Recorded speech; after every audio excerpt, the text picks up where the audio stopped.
व्यक्ति के जीवन में जो सबसे बड़ी शक्ति जागती है वो श्रद्धा की जागती है, समर्पण की जागती है, विश्वास की जागती है। कहते हैं कि भगवान बुद्ध 12 वर्ष तक योग करते रहे और एकदम पत्ती की तरह से हो गए थे, हड्डी हड्डी मांस मांस दिखने लग गया था, कंकाल की तरह से घूमते थे। एक दिन निरंजना नदी को पार करने की कोशिश कर रहे थे, उसमें टखने टखने पानी था और वो टखने टखने पानी भी भगवान बुद्ध के लिए भारी पड़ा।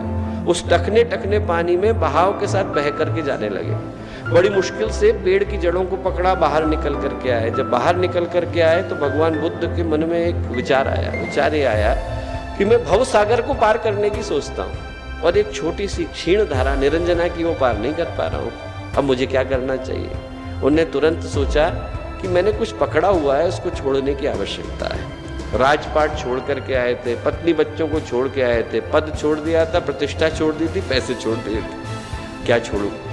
उनको लगा मैं अपने को ही छोड़ता हूँ। ये अपने होने का अधिकार भी मैं भगवान को, परमेश्वर को, परमात्मा को अर्पित करता हूँ। जैसे ही अपने होने का अधिकार छोड़ा, जैसे ही उनने छोड़ा कि अब मेरे ऊपर कोई अधिकार नहीं है, भगवान क्या ही है, जहाँ ले जाना चाहे वहाँ ले जाए, सांसें उसी के लिए चलेंगी, जीवन उसी के लिए चलेगा, मुंह से वही निकलेगा जो निकालना चाहता है, वहीं पर जाएंगे जहाँ वो ले जाना चाहता है, वहीं पर बैठेंगे जहाँ वो बिठाना चाहता है। जैसे ही मन में भाव आया, चैन की नींद सोए।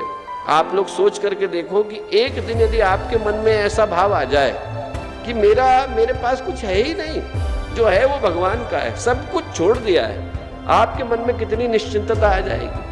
जिंदगी की जितनी समस्याएं, जितनी परेशानियां, जितनी उलझनें हैं, वो आती ही इसलिए है क्योंकि हम अपना मान करके बैठ जाते हैं। जैसे ही छोड़ा तो सिर्फ आपका पैसा, सम्मान नहीं जाता है, समस्याएं भी जाती हैं। उनकी सारी समस्याएं चली गई, हाथ से छोड़ते से ही निश्चिंत होकर के सोए। सुबह की नींद खुली, समाधि लगी तो उनको लगा किसी से तो पूछना चाहिए।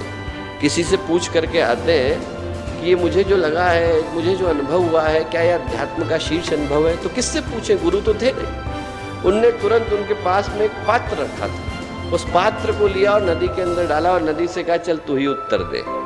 बहाव के साथ बह जाना चाहिए था, वो पात्र बहाव के विपरीत ऊपर उठता हुआ चला गया।